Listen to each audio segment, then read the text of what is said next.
plus petit, mais le plus fort. Dans la forêt, au milieu de tous ses amis, il est heureux, il s'amuse, il joue et il rit. Et une fois qu'il est lancé, rien ne peut l'arrêter. L'aventure l'attend au bout du chemin, mais l'aventure, ça fait partie des plaisirs quotidiens. C'est l'histoire du petit castor, le plus petit mais le plus fort. Dans la forêt, au milieu de tous ses amis, il est heureux, il s'amuse, il joue et il rit. Et une fois qu'il est lancé, rien ne peut l'arrêter. Il est rusé, audacieux, il n'a pas peur. Et quoi qu'il arrive, il sait démontrer qu'il a du cœur. C'est l'histoire du petit castor, le plus petit mais le plus fort. Et une fois qu'il est lancé, rien ne peut l'arrêter.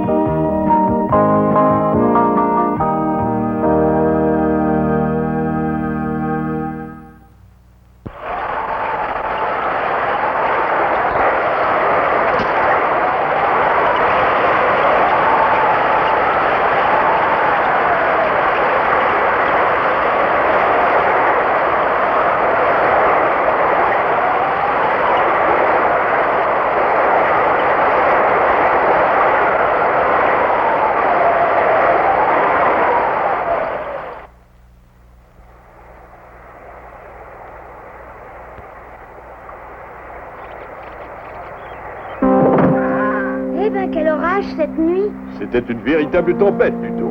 Regarde le ciel et dis-moi ce que tu en penses. Oh, il est magnifique, papa.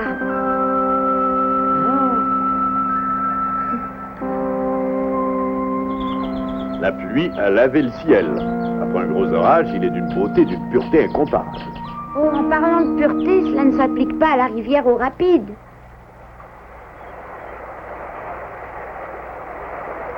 L'eau est polluée à cause des limons et des branchages arrachés aux rives. C'est pire que je le croyais. Hein?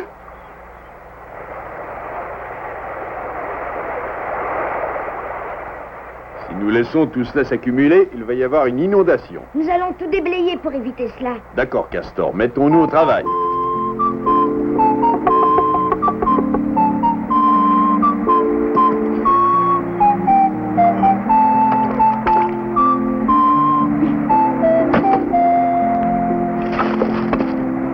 L'eau s'écoule un peu mieux déjà. Oui. Bonjour mes amis, vous voulez que je vous aide? Oh oui, Lily, merci. J'ai rarement vu un orage aussi violent.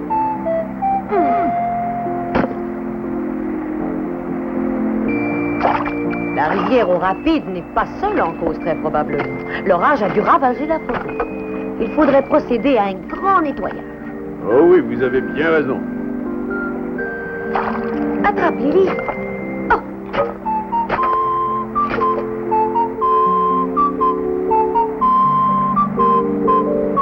J'ai enlevé tous les détritus accumulés au fond.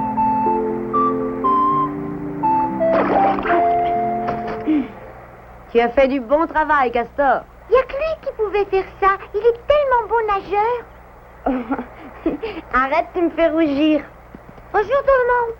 Oh, Nounours et Mimi. Je ne sais pas si vous êtes au courant, mais l'orage a causé de nombreux dégâts dans la forêt. Le docteur Book a eu l'idée de faire appel à tous les volontaires pour effectuer le nettoyage. Dis au docteur Book qu'il peut compter sur moi. Oui, sur moi aussi. La maman de Lily nous en parlait il y a quelques instants et nous sommes tous d'accord. Si tout le monde est d'accord, il n'y a plus qu'à y aller.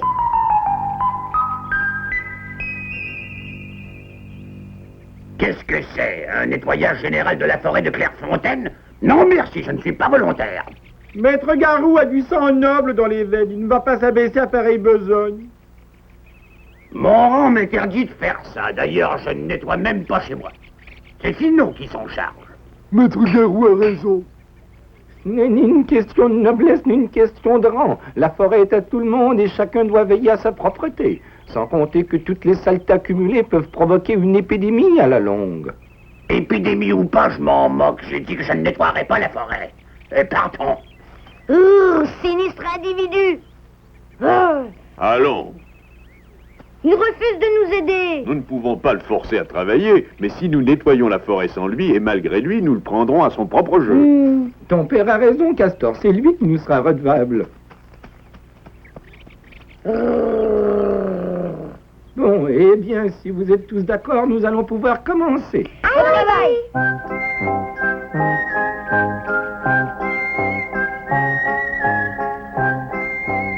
Bien considéré, ce n'est pas un travail aussi déplaisant que cela. Non, pas du tout, docteur Book. Cela nous fera faire un peu d'exercice. Alors, par où commençons-nous? Attaquons-nous à ce secteur, tout d'abord.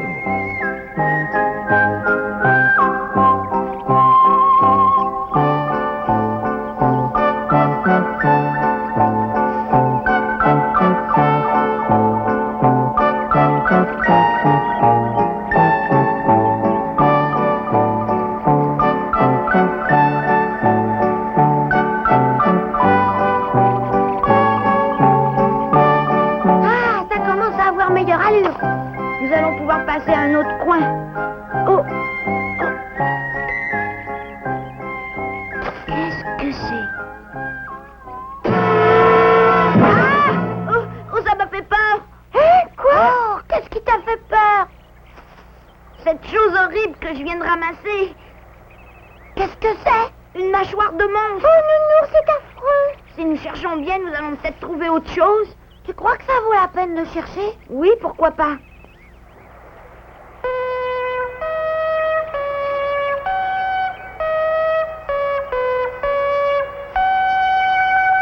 La forêt de Clairefontaine est très étendue. Une chose m'étonne, docteur Book. Plus nous avançons, plus nous trouvons d'objets insolites un peu partout. Oui, c'est étonnant. Nous trouvons un véritable bric-à-brac. Et ça continue, docteur. Cette fois, c'est une paire de lunettes. Des lunettes à verre correcteur. Mettons-les dans le sac. Il trouve des tas de choses. Est-ce que c'est toi qui les aurais perdus? Comment veux-tu que je perde quelque chose? Je n'ai rien à moi. Ah oui, effectivement. Cela me donne une idée que je trouve géniale, tout simplement. Tu as raison, Garou, c'est génial. Je me demande bien ce qu'on ferait si tu n'étais pas là. Gloire à Garou, vive notre maître!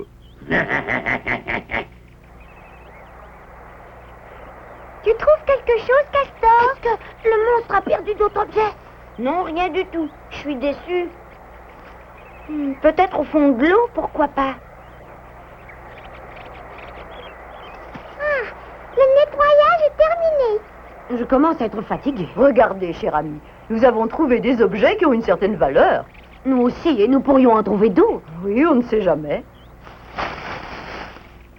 Castor, allez, viens, faut rentrer. Tu ne vas pas chercher jusqu'à demain? Pas jusqu'à demain, non. Mais j'aurais voulu trouver un autre objet appartenant à ce monstre. Rien qu'avec cette mâchoire, tu feras ton petit effet. Ouais, c'est déjà pas si mal.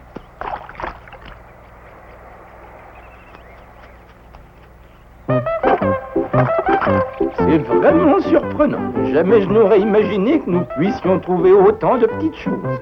Oh, vous savez, les forêts sont une mine d'objets perdus. Ce nœud de ruban m'appartient. Et justement, je me demandais où j'avais pu le perdre. Un petit coup de nettoyage, il sera aussi beau qu'avant. Mon bouton de culotte, dire que je l'ai cherché partout. Vous auriez pu perdre votre pantalon en courant. Non, j'avais mis un bout de ficelle. Hé, regardez, regardez. J'ai trouvé quelque chose d'extraordinaire. Vous devinerez jamais ce que c'est. Aurais-tu trouvé un morceau d'étoile filante, Castor? Non, non, c'est encore plus extraordinaire, regarde. Ah!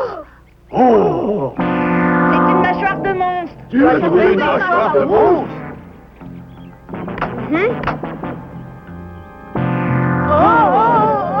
Je reconnais que c'est extraordinaire, en effet. Qu'en pensez-vous, docteur Book?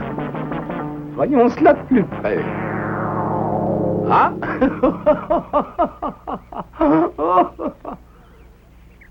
Pourquoi riez-vous? Je me suis laissé aller à un accès d'hilarité en voyant cet objet plutôt insolite. Vous excuserez cet instant d'abandon. Vous êtes tout excusé, docteur. Mais s'agit-il vraiment d'une mâchoire de monstre? Il s'agit d'une prothèse dentaire, un dentier, et celui qui l'a perdu doit être extrêmement ennuyé. Surtout pour casser des noix? Qu'allons-nous faire de ce dentier? Il est trop grand pour moi. Non, je ne plaisante pas, docteur. Ne devrions-nous pas le restituer à son propriétaire? J'allais vous proposer la même chose.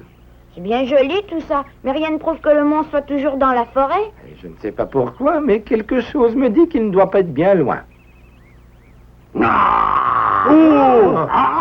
Oh, ça doit être lui, justement.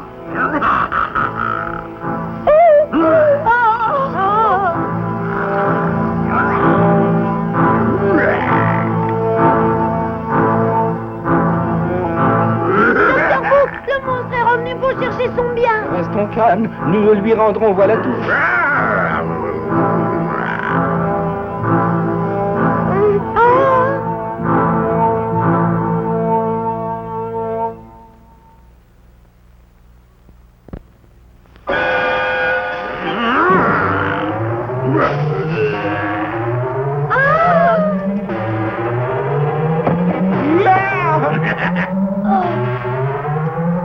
Cette mâchoire de monstre est à moi. Vraiment à toi? Pas tout à fait, non, mais je me charge de la rendre à son propriétaire. Tu racontes des histoires, comme d'habitude, parce qu'il ne s'agit pas d'une mâchoire de monstre. Ah. Si ce n'est pas une mâchoire, qu'est-ce que c'est? Eh bien, docteur, qu'attendez-vous pour répondre? Il n'a rien à répondre parce que moi j'ai compris, il veut la garder pour lui. Hein, comment oses-tu? Bon, d'accord, puisque tu la veux, tu n'as qu'à la prendre. Merci de votre bonté. Cela dit, celui qui détiendra cet objet sera dévoré par le monstre. Ah. Oh, bien sûr, je n'affirme rien. Le monstre peut tout autant te remercier, qui sait. Et tiens, Garou. Non merci docteur, c'est contraire à ma religion. Non, franchement, jamais le dimanche. Au revoir, docteur.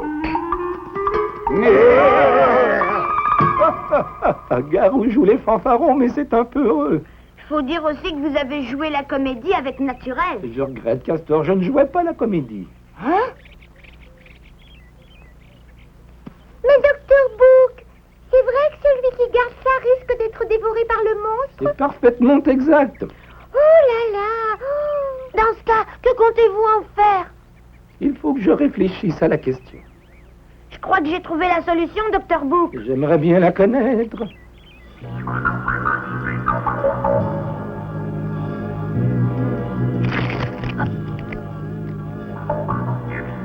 En effet, une très bonne solution. La prothèse dentaire se verra de loin. Le monstre l'apercevra même s'il est myope. Et voilà.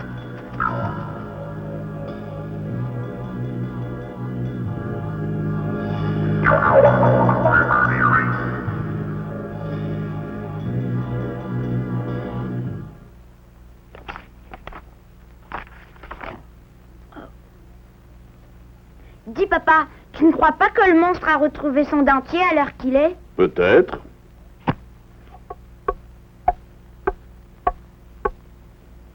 Oh.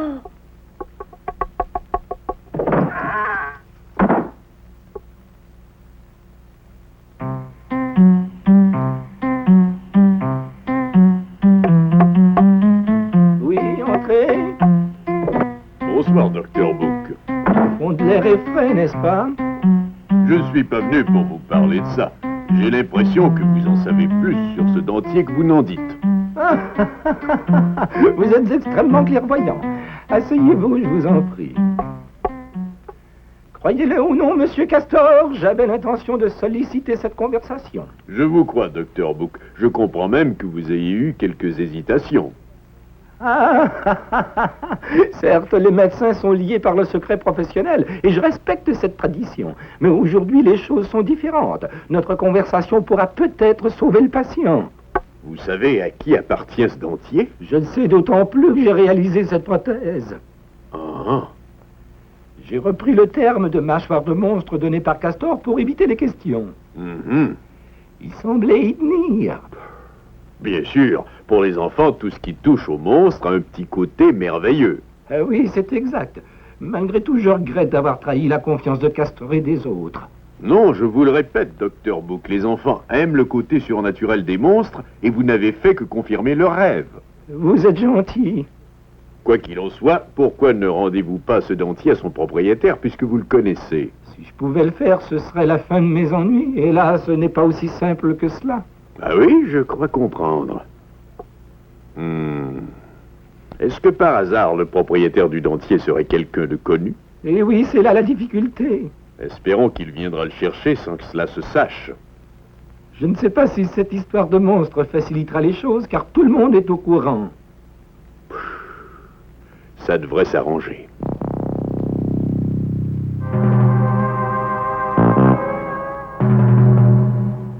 Oh, je commence à avoir sommeil. Ah, moi je dors debout. Attendons encore un petit moment. Tout ça pour voir un monstre. Tu crois que ça vaut la peine?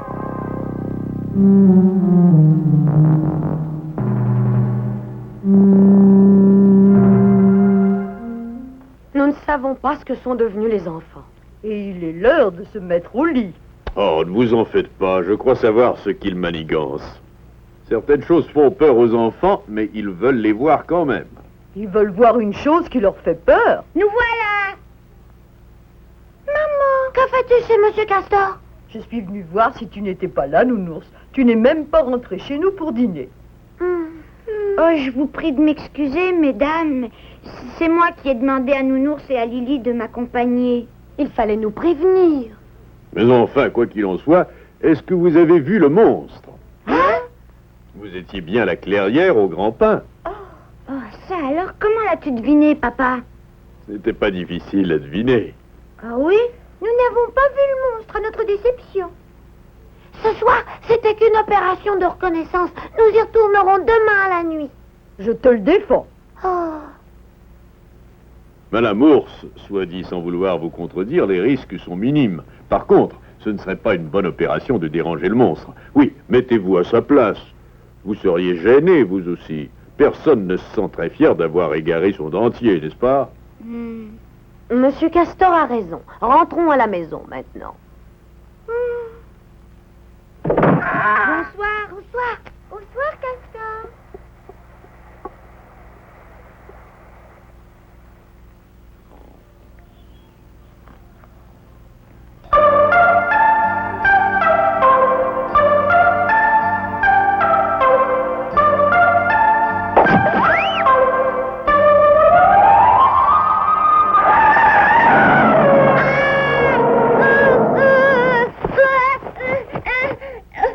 Oh, j'ai eu peur. C'était qu'un cauchemar.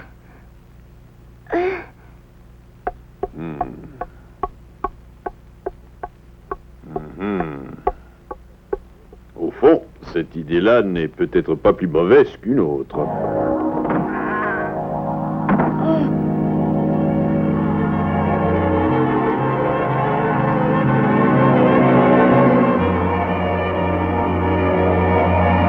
C'est curieux. Qu'est-ce que papa va faire près du grand pain?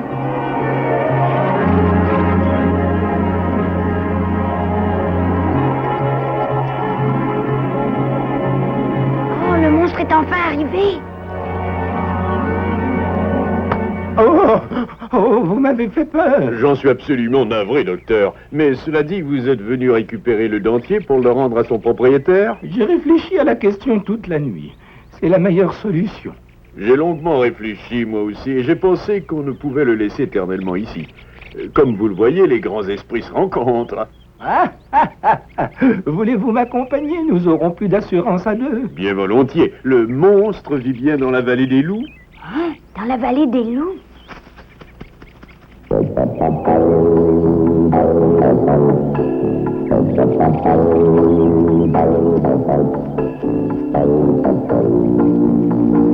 Pourquoi cours-tu comme ça? Qu'est-ce qui se passe? Un grand événement. Nous allons voir le fameux monstre de près. Hein? Ne discute pas, dépêche-toi.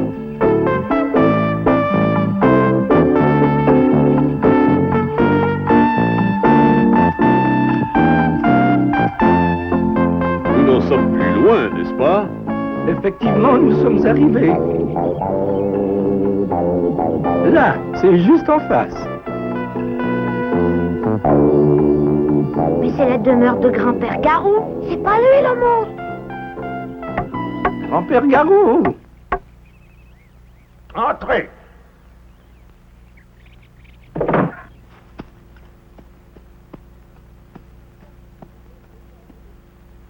Je vous rapporte ce que vous avez égaré. Hein? Égaré? Non.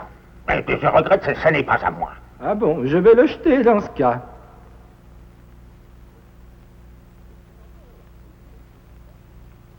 Grand-père, l'eau ne suffit pas pour vivre. Je bois de l'eau parce que j'ai perdu mon dentier. Je l'ai bien vu suspendu à une branche du grand pin. Mais hélas, Vous ne l'avez pas pris parce que vous aviez peur du ridicule, n'est-ce pas? c'est terrible de vieillir et un loup avec un dentier. Ne vous en faites pas pour ça. J'ai persuadé tous les habitants de la forêt qu'il s'agit d'une mâchoire de monstre. Alors, ouvrez la bouche, s'il vous plaît.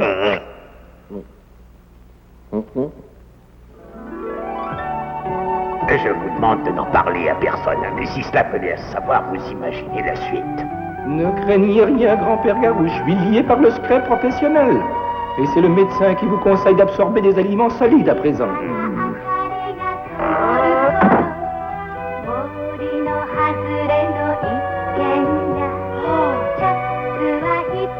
Faut pas que ça vienne à se savoir. Personnellement, j'ai rien vu.